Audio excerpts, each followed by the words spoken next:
then I look at my cousin. I'm like, what the fuck? I'm like, that's not buckwheat, bro.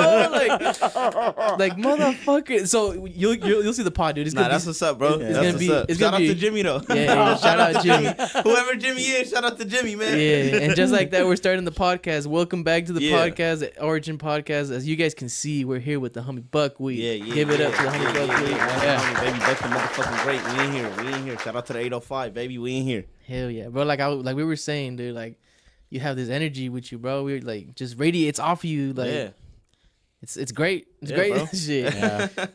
Get the podcast started, bro. Yeah, for sure, man. That's just what it is, bro. I just got that energy that sometimes it's I just want to bring the best out of myself and bring the best out of other people because, hey, look, you only live once, you know? Yeah. So when I'm gone, shit, my energy gone as well. So you better fucking enjoy it while it's there, huh? Enjoy it while it's there. Hell yeah. I'm like that too. I'm very a happy person. I don't like to be like worrying about the past or the future. I'm in the moment. Nah, for sure. And that's what life is all about, living in the moment, because you can't go back to yesterday. Tomorrow is tomorrow. Tomorrow ain't promised. Yeah. Tomorrow ain't promised, but you know, you gotta make it to tomorrow, but you just gotta strive for today and make the best of today, you know?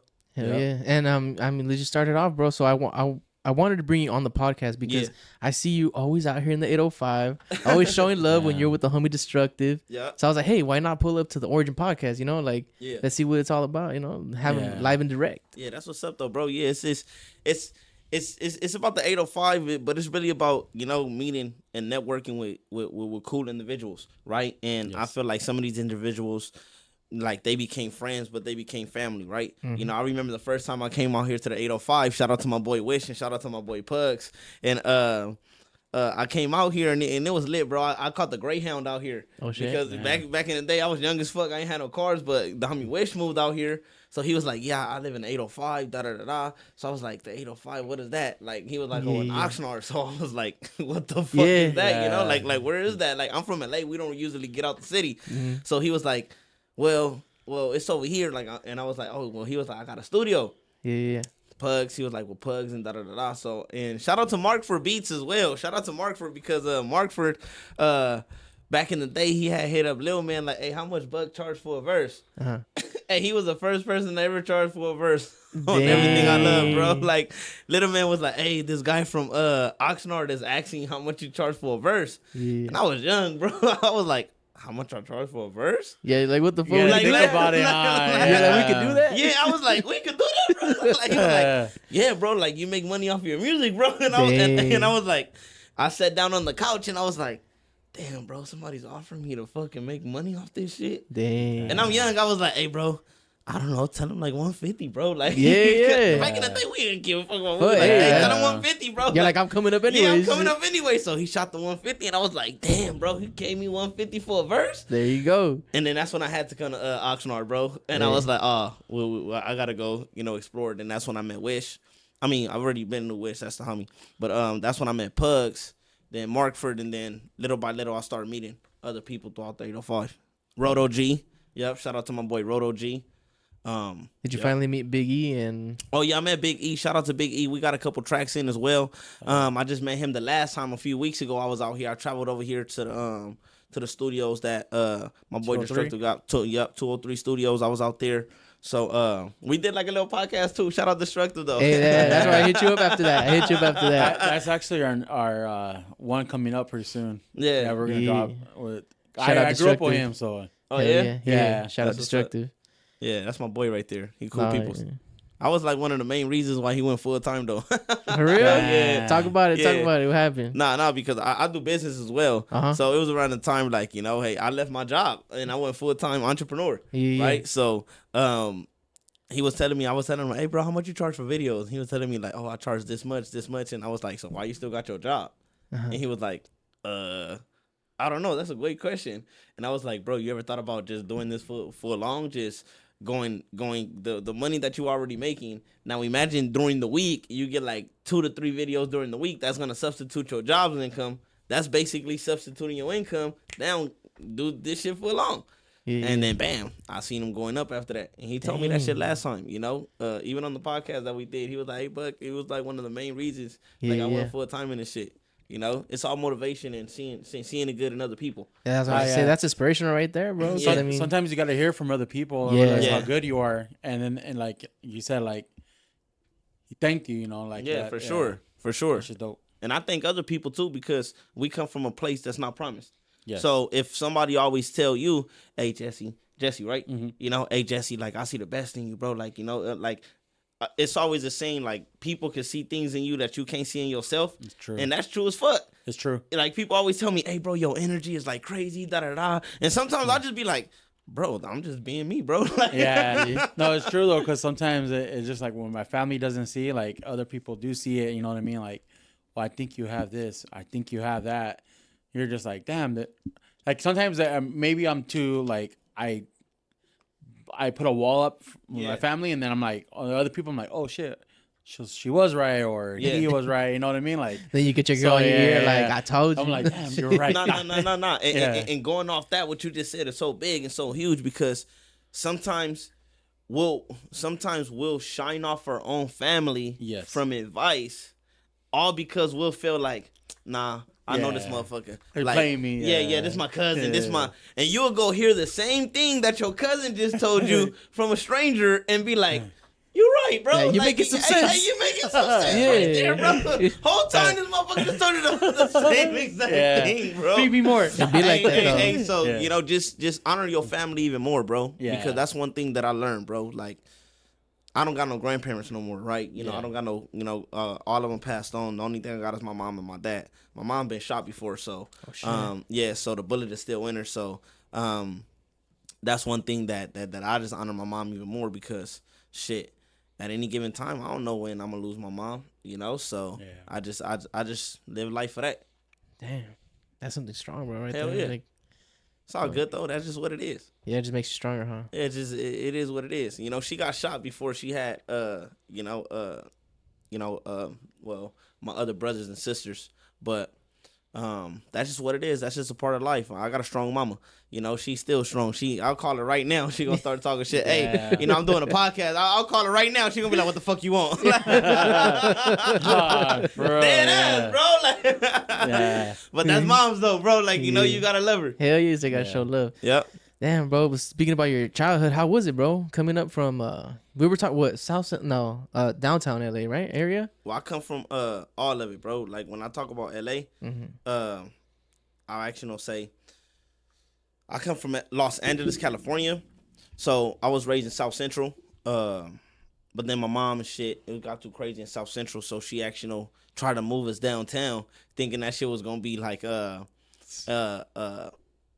more calm, more chill. But it wasn't like downtown Los Angeles, like Skid Row. It was like more of like, okay, downtown Los Angeles, like Echo Park area. Like, and then we moved to like from Echo Park area, we moved to like MacArthur Park, right? So it was like more of a Hispanic integrated, like, you know, thing down there. So it was lit. It was lit every day. It was lit every day. So, but especially in South Central, we grew up integrated anyway. It was Hispanics, blacks. We went to school with all that. So it was a lovely feeling, because, you know, they grew up in our house. We grew up in their house. Like, I grew up, you know, speaking Spanish. I never took a fucking Spanish class.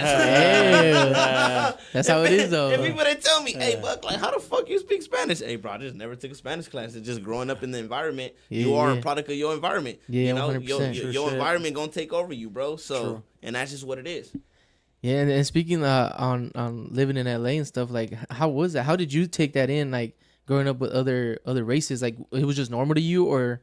Well, growing up, it was always normal, because you got to think about it. See, in South Central, you got Hispanics and blacks that, like, Hispanic hoods and black hoods that integrate together. So sometimes it might be Hispanics that get into the black neighborhood, or the blacks that get into the Hispanic neighborhood. So it was all integrated, and everybody, bro, we all grew up the same. Your struggle was the same as my struggle. You grew up on my street. Yeah. I see you going to school every day. You in my class. Yeah. Yes. So pretty much everything was the same. The only difference was the skin color. Only thing was the skin color, and the greatest thing about my people and everybody that, you know, I was raised around is nothing but love and positivity, no matter where you at. You know, sometimes you might see, you know, hey, this group of individuals, but they cool as fuck. Or sometimes you might see this group of individuals and they cool as fuck. and it just all vibes off the vibes and shit. Yeah, and the reason why I ask you these type of things is because like I feel like a lot of these things are just misunderstood.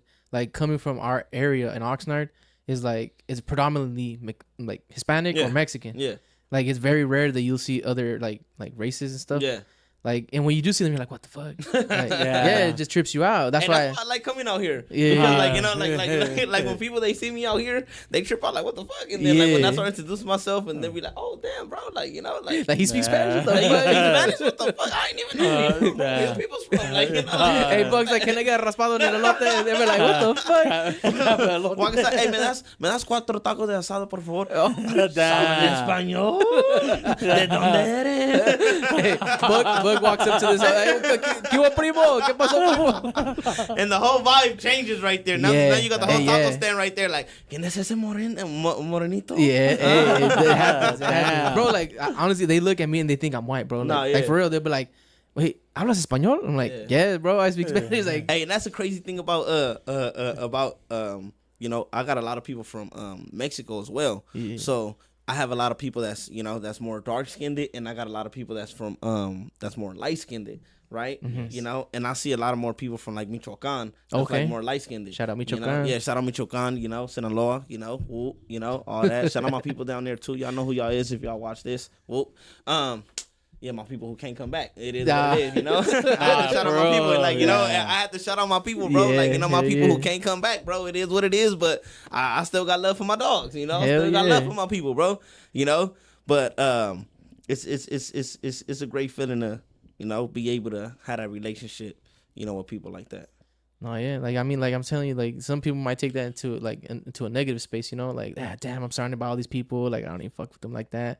But it's good that, you know, like that those communities can come together and, you know, prosper instead of, you know, just keeping each other down. Oh, yeah. But you still, don't get me wrong, bro. You still got those communities out there, like, you know, like you said, hey, look, you come from a place that's dominantly Hispanic or dominantly Latino. So when you see somebody of another ethnicity, now you're like, hold on, bro. Like, you know, now your defense mode come up, right? Yes. You know, so in LA, you still have that. You still have, okay, you might go to this side of LA and it might be like, okay, chill, whatever. Or you might go to this side of LA and it might be totally different. Yeah, it might be totally like, God damn, like, hold on, bro. I was just over here and it was cool. Now I'm in this here area. Now it's like tension. Like everywhere you go, now it's people looking at you wrong. People like, and now you feel the tension. And now you're like, all right, now I got 2 options, bro. Hold it down, 10 toes down, or get the fuck out of here. You feel me? Yeah. But most likely, motherfuckers like us, we gonna hold it down, 10 toes down, bro. You ain't finna, you know. But it is what it is. And when people see that and you, they like, oh, this motherfucker real. Like, okay, I respect how he stepping. You know, I can't get over on him, bro. But hey, you know, respect to Los Angeles. Shout out to Los Angeles. I love my city for what it is, and you know, I wouldn't, you know, want to grow up in any place but Los Angeles. I will say that. You know, shout out to all other cities, but it's just like you gonna have love for your city. Like, you know, me, I got love for my city. That's why I was born and raised at. And that's what it is. Shout out to the West Coast. Shout out to the whole West Side and all that. You know, the East Side, you know, South Side and the North. All sides. All sides, baby. Damn. Yeah. Now, what's it called? So, both of your parents, they're black, right? Yeah, both of my parents, you know, is black. My dad, he's black and Belizean. Okay. And none of your parents were in any hood or anything. They were just bro. My dad gang bang, my mama gang bang, my brothers, sisters. So all this 80s? They're born in the 80s and stuff, or like raised in the 80s. I'm sorry. Yeah. I was about to say my mom was born in the motherfucking 60s. Yeah, because my mom was born in the 60s, like 80s. Like that's how it was. My mom was like in gangs and like drugs and stuff like that. So it was always like we were raised really rough, like my family and stuff. Yeah. And I mean, how was it like growing up and stuff? Like well, my mom and them before that, they originals from they hood. Yeah. You know, like my mom, she's from the East Side. She's from, you know, East Side Crip. You know, she's from East Side, East Coast. Yeah. You know, my dad, he's from the West Side. You know, he's from West Side Crip, West Side Playboy Hustler Crip. So, they met or whatever. Then they had you know, things going on. Hey, look, my mom, she, you know, got shot. My sister's dad was from the same hood as my mom, and he ended up getting murdered. And then boom, my mom ended up getting shot. The bullet is still in her next to her heart type shit. The doctor said that, hey, look, we don't want to do no surgeries, anything like that, just in case we hit her artery. So they ain't do nothing like that. So I thank God. And then after that, she met my pops and shit, and she had my brother, me, my 2 other sisters. But just growing up, it was rough. I can say that. But when you come from an environment where it is what it is, bro. Like, you see gangs, you see shootings, you see shit a kid shouldn't even see at the age where you shouldn't see it, but it's so normal. So normal, yeah. It's so normal to the fact you numb to the pain. And when you numb to the pain, you get numb to shit like, man, this shit ain't nothing to me, bro. I could wake up and, okay, like, I'm seeing people dead on my front porch at 7 years old, bro. Chuck died. We got to walk over his body. We got to walk through the back, boom. And I'm in elementary, bro, there's so much shit going on, shootouts, but you get so numb to the pain. You like, man, this shit just normal. Oh, we come from an environment where it's like that. Like, hey, look, this shit is so normal. You got cousins, everybody coming in the house. Oh, yeah, they got guns and shit. That's like, true. When you young, you like, oh, shit, you got a gun. Like, let me see it, bro. Like, but, like, growing up, I don't want to say we glorify that, but it's just saying we come that was from normal, that. That was normal. That was a normal life. But as a kid, you just start realizing, like, damn, bro, like, I really start, I can actually say being in the streets even more. I actually know when my cousin died. When my cousin died, that's what really like got things like more serious. Like, damn, this shit's serious. My cousin, he got shot over 15 times, and my brother, he got shot in the face. My older brother got shot in the face that day. My cousin died that day. So when you see shit like that at 13 now, besides all the other shootings and everything else, when it get close to home, that's when it really hits. And now you really like, damn, bro, like, they took somebody of my essence. They took somebody of that belongs to me, and that shit hurt. And we young, bro, and we like, my cousin, he was like a couple years older than me. Well, I'm 13. He like fucking 15, 16. You feel me? So when you see that, you like, damn, bro, okay, and it is what it is. And that's when you start really getting involved into shit. You really shouldn't be getting into it, Yeah. But that's just how it is, bro. Yeah, because I did the same thing too. Like, I would say now I'm older. Like, I say it, but I don't say it like, and I'm like, to say it, I'm very heartless. I think all the shit I've been through, I'm like, I always tell myself, like, damn, I'm very heartless. Like, the other shit I'm numb to. Like, yeah, like you said, it's just how the way you grow up, and I see like a lot of people like OD, like you said, like, been through a lot of funerals and shit. So I'm like, oh shit, like, to me now, like, it's like very, like, it's numb. Like, it's just like life, pretty much. Like, I expected it, you know what I mean? Yeah. Now it's how I see it. I expect. I'm like, compared to somebody that doesn't go through that, it's just like a total shock. Yeah, like, oh shit, so and so got shot, but you know what I mean. But that's just life that we lived. Like, it just it's rough for people like we grew up like that. So it just made me feel some kind of way. Yeah, but it made me feel some kind of way because it's real, bro. It's real things that goes on in every environment.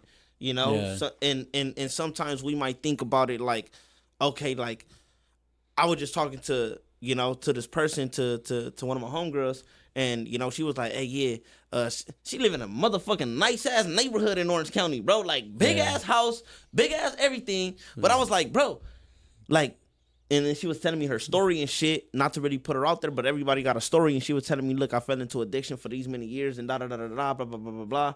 I would have never assumed that looking from the outside, right? Yes. But then I was like, hey, why is it that people from that got a good life, they go find substances outside, like in the hood and shit? And then she just said straight out, it's because we grow up bored. Yeah. Like, where we from, like, we grow up bored, so we get into drugs, we get into this and that. And I'm like, damn, bro. That's true. Like, and you see it everywhere, just like in the hood. You might see a kid he could be a great kid, but hey, look, he start hanging around the wrong people, and guess what? Those, your circle of influence is gonna influence you to either do good or do bad. And that's all she wrote. Yeah, I think I changed my life. Like, after, like, my mom was very, like, she didn't tell me no. She was like, you're going to have to figure out the hard way. So I think that's what, like you said, like, those kids had as adults, they had, I mean, they're gonna fuck their lives up. Yeah. Like for us, you know, we want better because we're younger. We didn't have anything. Yeah. So I get what you're saying. Like those kids are. I mean, shit. Yeah. Like going off that shit, I start seeing life different. Yeah, shit I do when you get busted and you end up in a cell with somebody. Yeah. And they like, hey, bro, what you here for? And then and then it might seem funny, bro, but like, you know, I know like, exactly like, what you mean. Like it's like, hey, bro, what you here for? And then like, oh, Lord, nothing. What you here for? Oh yeah, I'm here for this and that. Like I'm never going home. You know, yeah. Like you see somebody, you see somebody that's never going home, and you just like, damn, what the fuck can you say about that? Now you just can't tell them nothing. Yeah, you can't. It's just like, damn, bro, you just told me you never come home type shit. Like you feel me? But then you start realizing like, damn, okay. Yeah. How do I start moving? How do I move in life? And what do I want to do? Right? And yeah. That's why, I started doing music. When I started doing music, it was a way where I was like, okay, well, let me use my energy for something else right now. We could use our energy for this, even though it's still there, but we're going to start using our energy for something else, Yes. And that's just what it is. So, but your music, is it more like all your life trauma and like, well, how do you go about your music? Well, my music, I would say right now I'm mainly focused more on business. I would say ownership is the way to go, bro. Because for me, don't get me wrong, it's a lot of artists out there. Shout out to all the artists out there. But for right now, I'm just learning business for ownership because of the fact that if you go back and listen to all my music, I was just talking about shit that I'm doing right now. Like things that I'm doing right now, I talked about it in my music in the past, right? Mm-hmm. Hey, look, I'm not this person that's all blown up and all this, all that, but I am an essence to where I come from.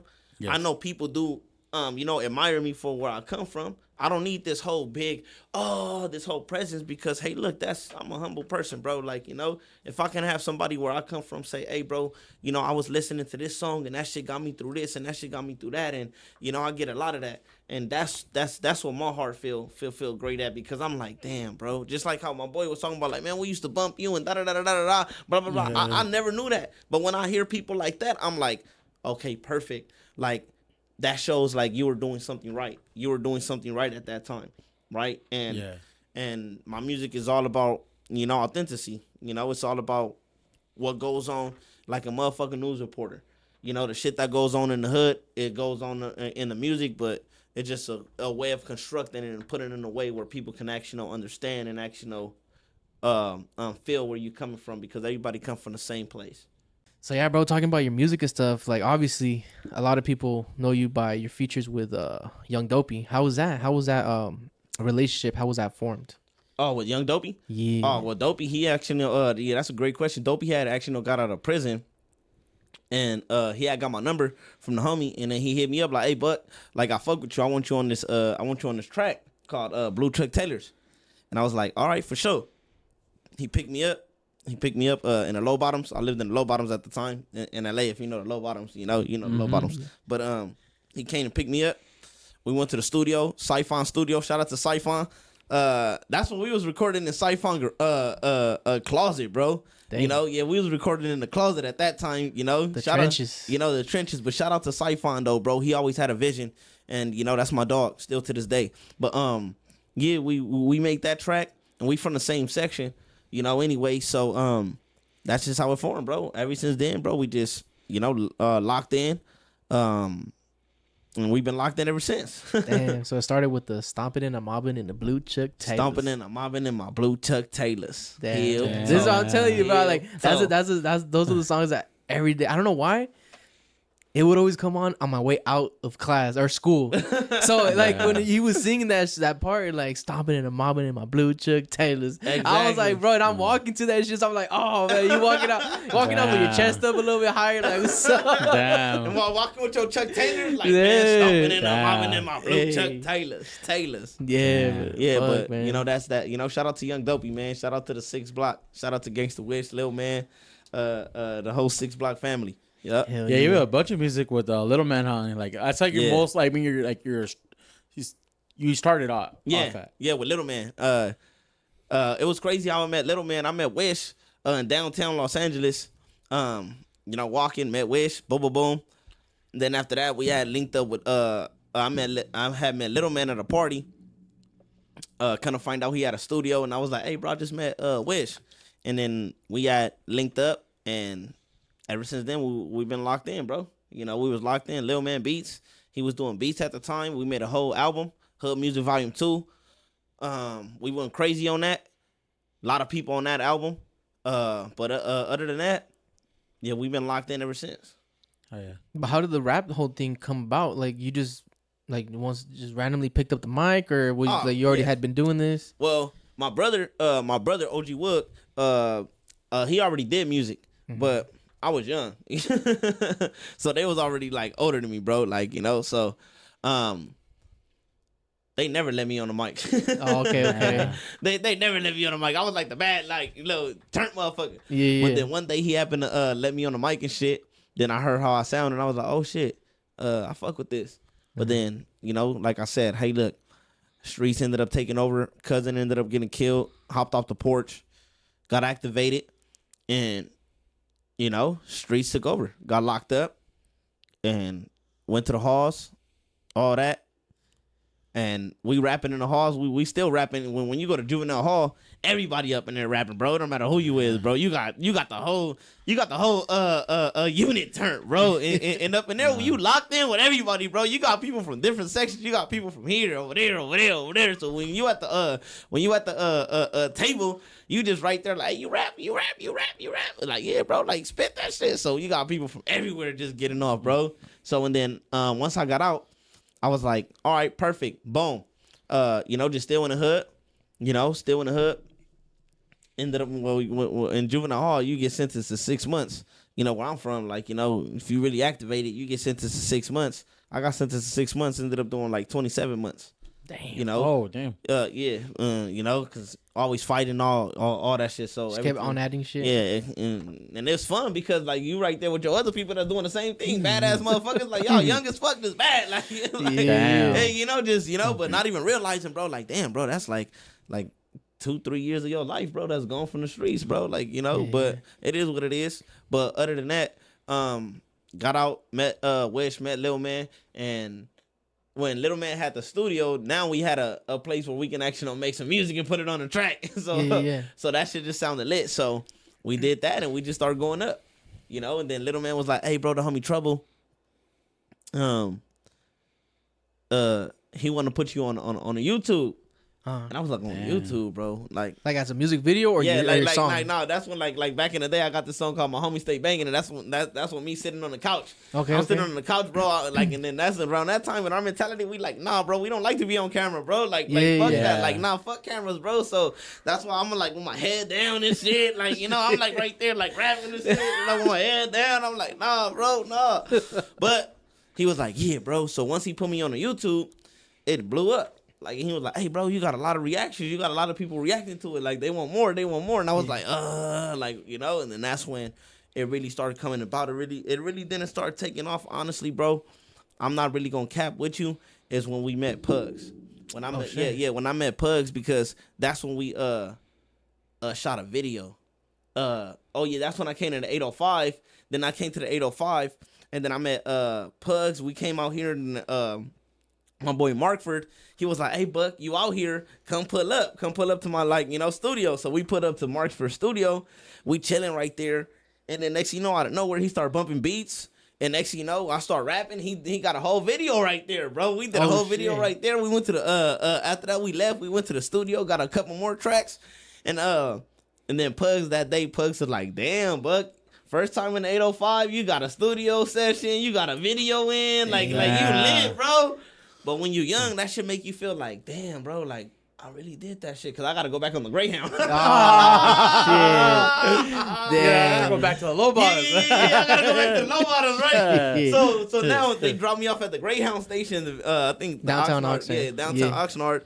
So then I was like, all right, bro, boom, boom, boom. So when you're on the bus, I'm just like, damn, bro, like, what the fuck did I just do, bro? I came out here on the bus. That's crazy, like, bro. You know, hey. And I came out here on a mission by myself. That's what I was going to say. Like, I mean, so you were young, you just hopped on the Greyhound and you came all the way over here by yourself. Sacrifices. Damn, bro. Yeah, that shit said it was like $40 round trip. So I was like, fuck it. And I was that's when I had worked at Chipotle. I was working at Chipotle, bro. I ain't had no kids, no nothing, bro. Dang. So and I was a manager, so my checks was fat. Oh, shit. The only thing I ain't have was my license, bro, to drive. So I was like, fuck it, bro. I'm gonna find a way.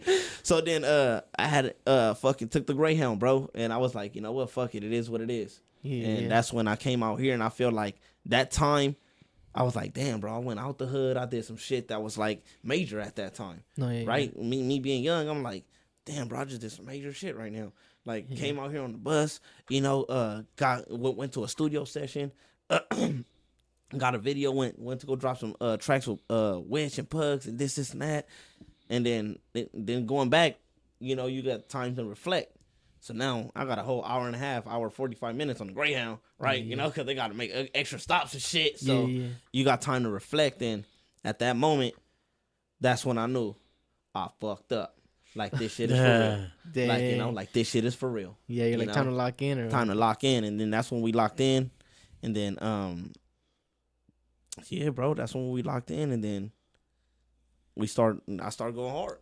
Yeah. I had no choice but to go hard. And once your music started hitting the streets and stuff, did you get any backlash from that? Like even people from your hood or even like, you know, rivals, like, hey man, fuck this guy. Like, I mean, you always gonna get that, bro, because of where we come from, right? The only thing is in my first track, like my first couple tracks, the homies be like, hey bro, I just got one thing, bro. You say nigga too much. Like, you know, like it's nothing bad. Yeah. Because nowadays people got a whole, like, you know, they'll make a whole segment on, oh, well, he's saying nigga in the track and this and that and that and this. It wasn't even nothing about that. It's if you go listen to my song, after every sentence, I'll say nigga. Yeah. Like da da da da da nigga, boom boom boom boom boom nigga, da da da da da da da da nigga. So the homie was like, bro, you said like 1 million niggas in that song. So I was like, I'm the kind of person that I'll take criticism, right? Yes. But I'll learn from it. Yeah. Right? And I was like, yeah, you right. I went back and I listened to it and I was like, damn. And he told me, hey, bro, let's say if somebody professional is listening to this track, you think they'll fucking give you a deal or something saying all these niggas? And I was like, damn, that's huge right there. Dang. Yeah, that's huge. Now now I had to switch it up.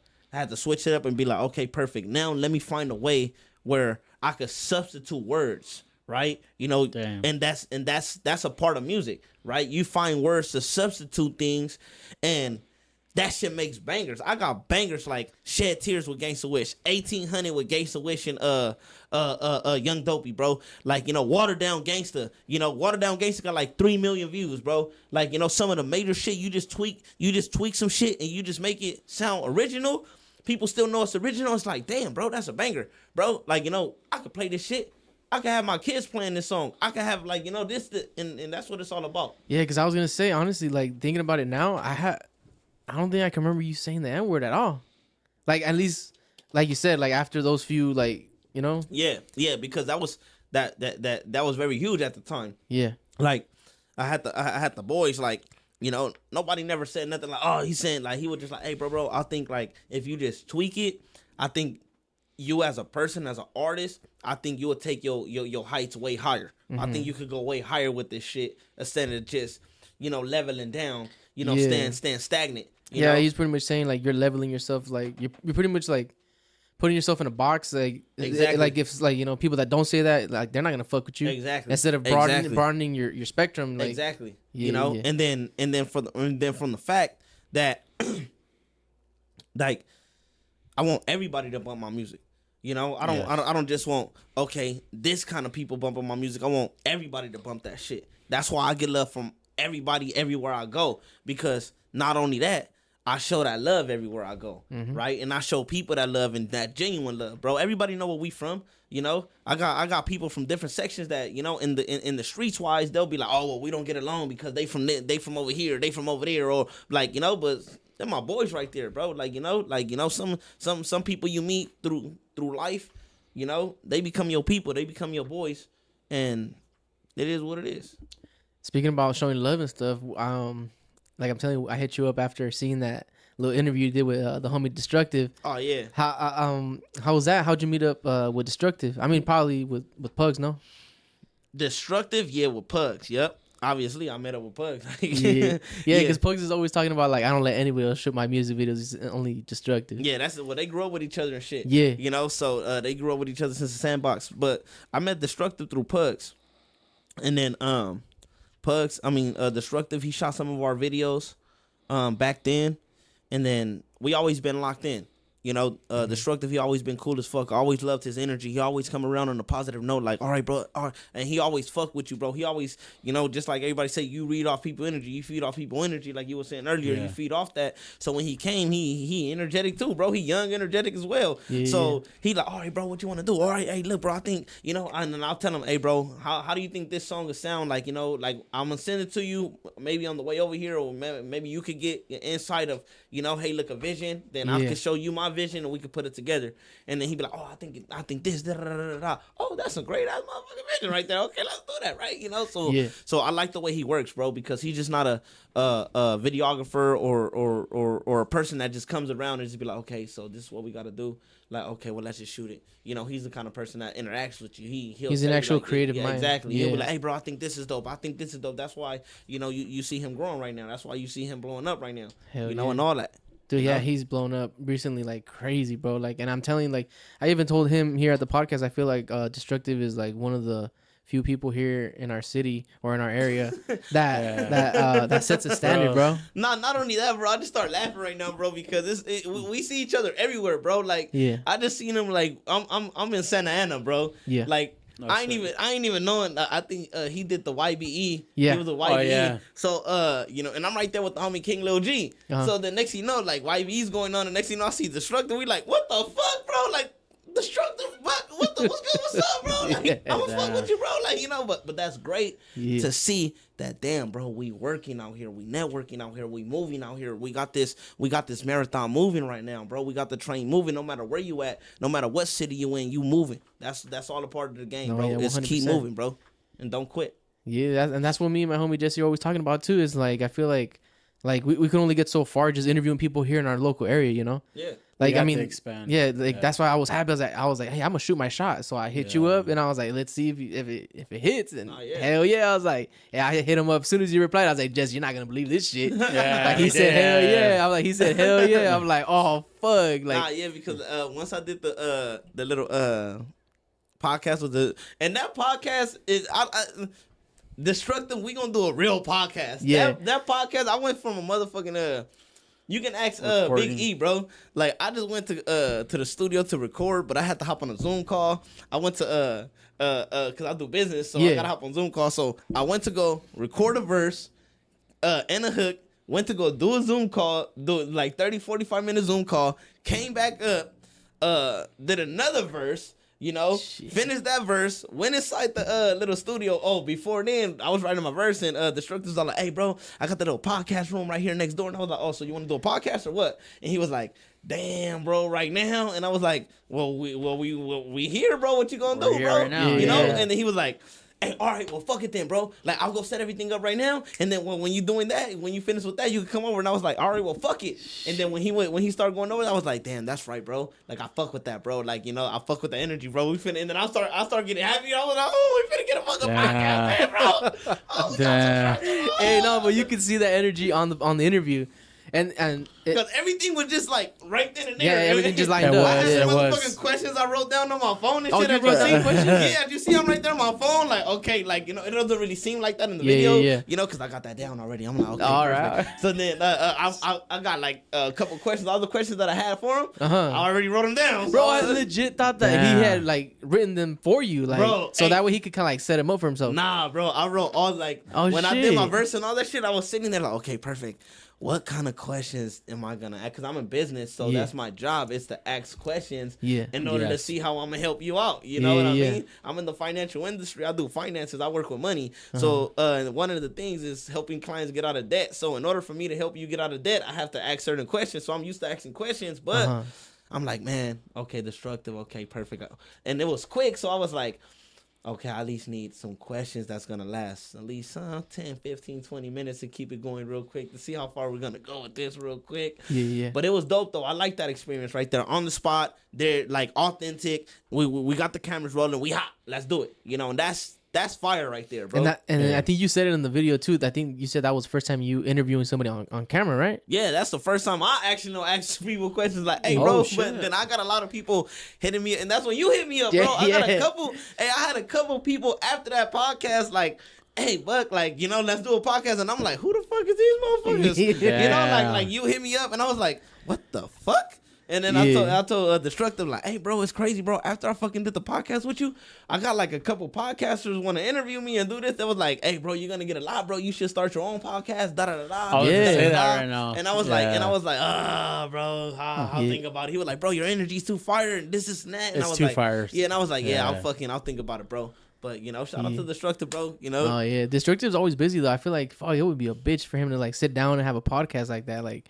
He's always on the move. Hey, that's good though. He's fucking flying. He's traveling. All this shit. That's good. That's great right there. Yeah, it is. Yeah. That's money. That's great. What I can see is maybe him doing like a traveling podcast. Like just have like a portable one and just set up like just two mics or something and even just one camera.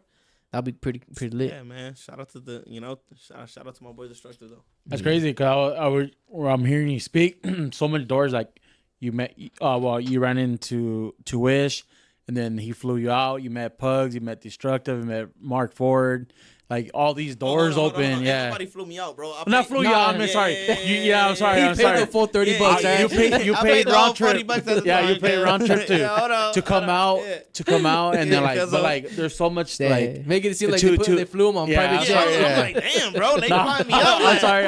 Like that. Shout out to my dogs, bro. They got me out here flying out. He landed at the Oxnard airport. Took a private jet out this bitch. The first time anybody's even used this shit. You took the Greyhound out here, but like a lot of doors open, like with one person, then it just opened so much other doors. I'm like, damn. Yeah, but like how you said, it's a networking. It's a networking that helps out.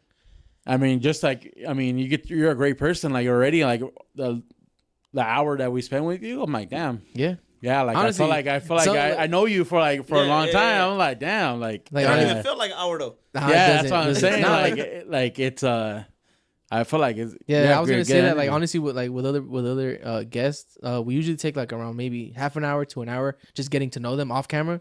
We'll be like just sitting down talking and shit. Like we'll even fucking probably bring food just to make it chill. Yeah. But dude, we just got here, sat down, and we turned on the cameras, and here we are. Yeah, we locked in, bro. That's what it is, bro. Lights, camera, action. Hell yeah. You know. I mean, you didn't waste any time. You were just straight shooter. Yeah. Yes, sir. Hell yeah. Damn. So what are some of the stories you have out here in Oxnard or even in the 805 area, like that you can be like, damn, like. Any fucked up stories or have you gotten lit out here? Oh, bro, we got this one story, bro. Like, I'm gonna talk about it, bro. We call it the ice skating ring, bro. Oh shit. You know, like we call it the ice skating ring, bro. Like, it's so crazy, bro. Like, like you know, homies they get drunk and you know, they just fucking start fighting each other. I already knew. You know, so one of the homies he ended up getting too faded, right? So, and then we had like one of those fucking, the reason why I say the ice skating ring, because you know, like one of those fucking ice coolers, but it's like a foam. It's like a foam ice cooler. Yeah. So on that ice cooler was like, like right there. So, my boy, he getting too drunk and shit, da. So he ended up telling, the other homie like, yeah, what you, he told him something. And next thing you know, bro, like, he ended up cracking the homie. Boom. Damn. He ended up cracking the homie. Boom. So the homie was like, what the fuck? Bam. So next thing you know, they start getting down. So then after that, they stopped. And then a homie that was drunk, that was faded, like he ended up cracking the other homie. Oh, what you laughing at? Because motherfuckers were laughing. So he's like, what you laughing at? Bam. So I guess when he cracked the other homie, the homie was like by the cooler. So like they started getting down. So like they ended up fucking up the cooler type shit. So like all the ice and all the water, like, and we're in the homies, we were in somebody's garage out here in the 805. Okay. You know, somebody's garage. And next thing you know, bam, it was a lot of ice, a lot of water. So then next thing you know, like they fighting and they keep like slipping shit and fucking slip and slide right there. They start slipping and sliding. So the homie, he's so faded. It's like sometimes when people black out, that's why I gotta say watch your liquor, bro. Yeah. Because like some people they just black out and they just can't control themselves. Like he gets up again, he end up taking off on another homie he took off on the first time for. Boom, they start getting down again, but they slipping and sliding type shit, bro. Damn. So then next thing you know, boom. It went on for like 15 minutes, bro, like fighting. Damn. And then next thing you know, I'm just right there like, damn, bro. Like, you know, then that's when we call it the ice skin. Good thing I ain't had to hop in, though, bro. Yeah. Good thing I ain't had to hop in, bro. Like, I was ready, though, bro. But I was like, bro, like, homie, like, control your liquor, bro.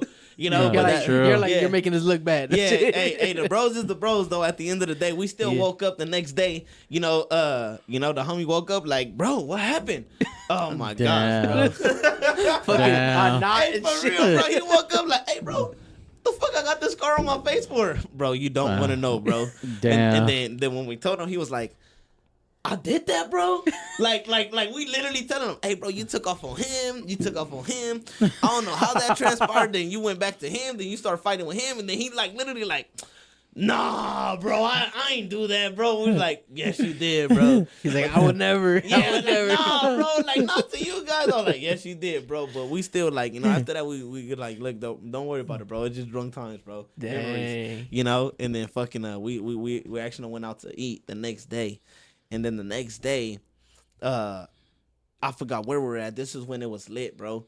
Around the time where it was me, Wish, Dopey, Pugs, and well, not Pugs at that time. But we were going out to eat, but we had to go stop and get gas at some gas station in Oxnard.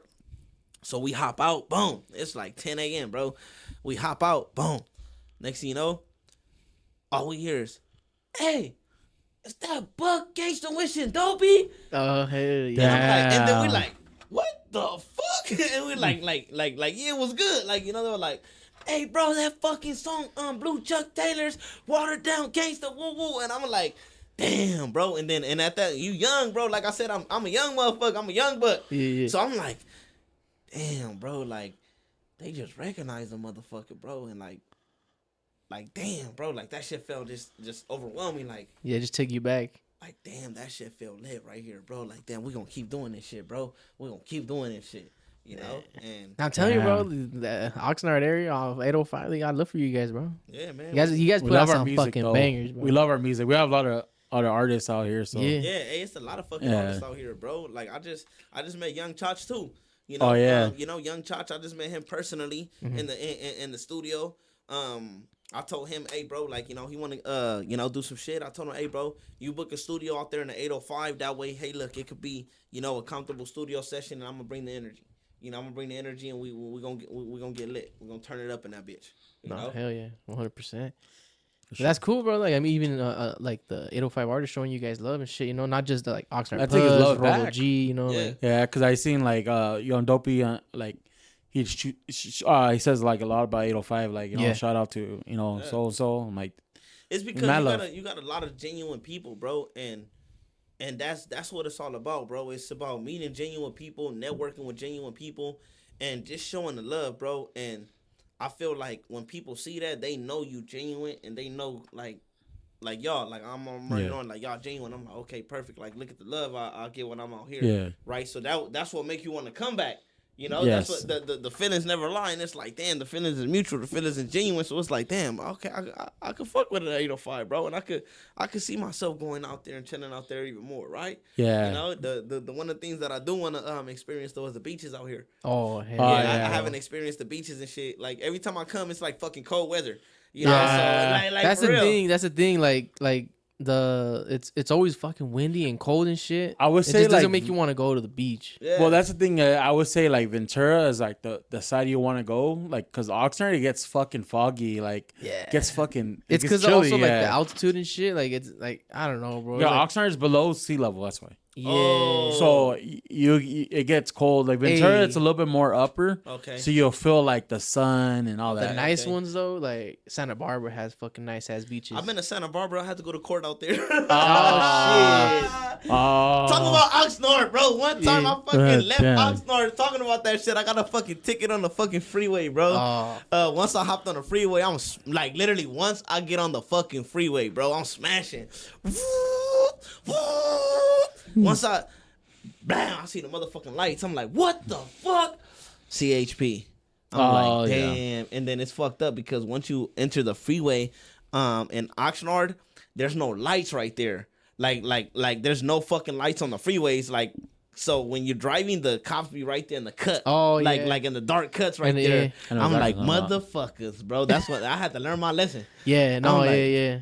Like we had other people from like LA and stuff, and they told us the same shit too. They're like, "Hey, fuck, like you guys Not as cops. sheriffs, you guys CHP, you guys as fucking cops. They're fucking on it, like, and it's cause like it's not lit, like literally lit, like LA, like there's lights everywhere and shit. Right here, like you got fucking like almost like being in the boonies and shit. You're just like, what the fuck? That's why the fucking cops are so strict. Yeah, Yeah. Hey, no, yeah. Exactly, bro. They see that one fucking car going. Yeah. Exactly. Like, who the fuck is that car right there? Go stop that motherfucker. Mm-hmm. Like, I ain't even do shit, Yeah. motherfucker. So what? You're the only one out here. yeah. What are you doing out here, motherfucker? It's 8:30. Hey, for real, yeah. You're not. They know that you're not from around here if you're Yeah. fucking out that late. What are you doing in Santa Barbara? Yeah, well, what the fuck are you doing out here, bro? Like, where do you live at, bro? Like, you know, like, Yeah. I need to check your car, motherfucker, for what? You know, but it's lit, man. Shout out to the 805. Reasonable suspicion. Exactly. You know, Damn, bro. But have you been taken out like out here, like actually like experienced Oxnard, like take you out to eat out in Oxnard? well, I'm usually when I'm out here, I usually go to like Buffalo Wild Wings or some shit. Mm-hmm. You know, Just play it safe. You don't want to risk safe. it. No, it's not even about risking it, bro. Like I'm trying to experience that shit. Mhm. Like I think the famous things everybody always talk about that I'm around is toppers or some shit. Yeah. You know, Bro. No, it's because we had a Yeah. couple homies from Lompoc, so they're like from up north, and they came down here, and then I'm like, hey, have you guys had toppers? And then like they're like, nah, what the fuck is that? And we're like, oh, we went, bro. They were like, damn, this shit's good. Nah, yeah, Like, I think I've been there one time and shit. Like, you know, Pugs and them, we actually went after the studios. That's what they said. Like, hey, bro, I think toppers. And I was like, what the fuck is toppers? They were like, oh yeah, well you're gonna find out today. And I was like, yeah. okay, for sure then. So then that's when we went there. But other than that, I'm like a motherfucker. Like, matter of fact, I do business. So I think last time I went to a steakhouse because I had a couple of appointments out here in Oxnard. So Salvi's or uh, Taipan. somewhere, bro. That shit was fire as fuck, bro. You know, Yeah. so that shit was fire. Damn. Fuck. Nothing So, like LA food though. Yeah. And like LA food, that's the only reason I travel is to the food out there. we should do a Yeah. food vlog with homie Buck. Oh shit. Right here in Oxnard. Take him to. Hey, we should take him to the food trucks. Yeah, let's do that. Let's do Yeah, that. we should. We got I'm a down for couple that. food trucks that are pretty lit. Okay, we're gonna see which one is the best That'd one be out here in sick. 805. Hell You know? Yeah, there's a few now more. So Hey, but we've Yeah, been for talking about going to LA though. We've been talking about going Yeah, to LA. man. Whenever y'all in LA, tap in, man, so I can actually show y'all around, man. It don't Hey, matter that'd what be y'all want to do. sick. I can show y'all around. Show y'all around town. Show y'all how I really grew up. Show y'all, around the section, all that. And yeah. go out to eat. Show y'all one of the best. Y'all motherfuckers have hibachi. Like teppan steak and shit like that. yeah, it's just Yeah. hibachi. Yeah, Yeah, hibachi. yeah. Yeah, that shit fire as fuck. We get the discounts. We got the homie that got the plug on the discounts half Oh, off. shit. You know. LA hits different, so Yeah, I'm down. I ain't say that shit on camera. I ain't say that shit on camera, so don't go hit on my Nah. DM talking about, we need the Yeah. Nah, that should be fire, bro. We be getting a place that'd be like $50. We be getting it for like $20. Yeah. Yeah, promo code or no? Nah. It's we gotta Buck get 18. you one. But- no, we It's only good for 18% off though. Exactly. 1,800, baby. We gotta get you a sponsor. Yeah. Right. What are some of your key spots to go and hit up, like some food out there? Man, depending on how I'm feeling, bro, I'll go hit a Rodeo, Mexican grill, shit fire. Go get the motherfucking the enchiladas, chile verde. Oh, Right there. Oh my gosh. Whew, talking about it. I'll go hit Rodeo. Or else I'll motherfucking go hit Wood Ranch, Yard House, Buffalo Wild Wings. I live by a mall, so I got like everything right there next to me. I got the mall. I got the motherfucking big ass mall, Northridge.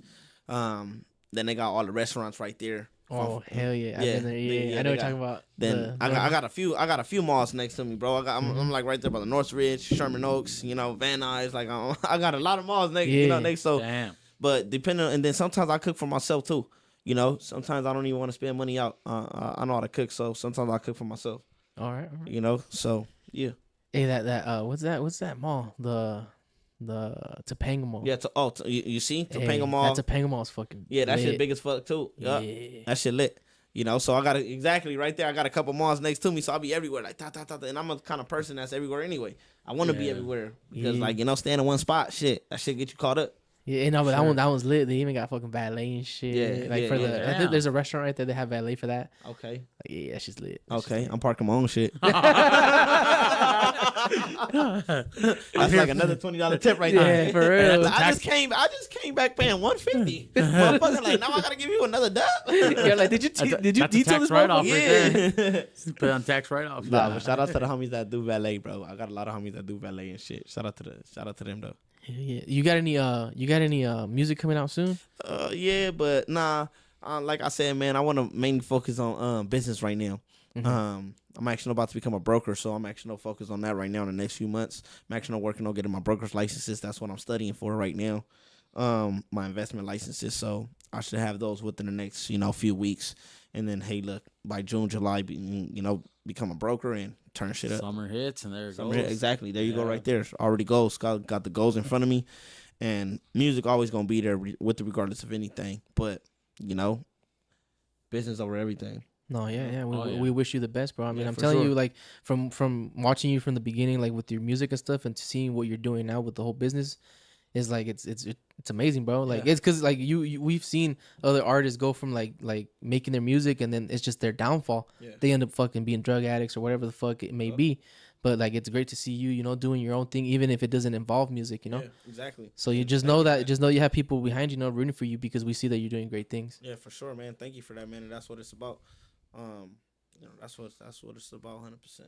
No, well, yeah, bro. I feel like that's a good way to end it on a good note right there, bro. Fucking rap, like I said, shout out to Origen, studio. Shout out to the 805. Shout out to my dogs up in here. Thank y'all for having me, and it was a pleasure, bro. Whoop. Looking forward to the next one, baby. Hell yeah. Looking forward to that motherfucking the food vlog. The food vlog. Let's do that, baby. Yup. Hell yeah. Where can they find you at? What's your at? Man, my at right now is Buck the Great. BUC_THA_great, baby. Stop playing. All right, everybody follow him. Make sure you check out his music. All that. Support him on all his platforms. Yep. And like always, we will see you on the next one. Yep.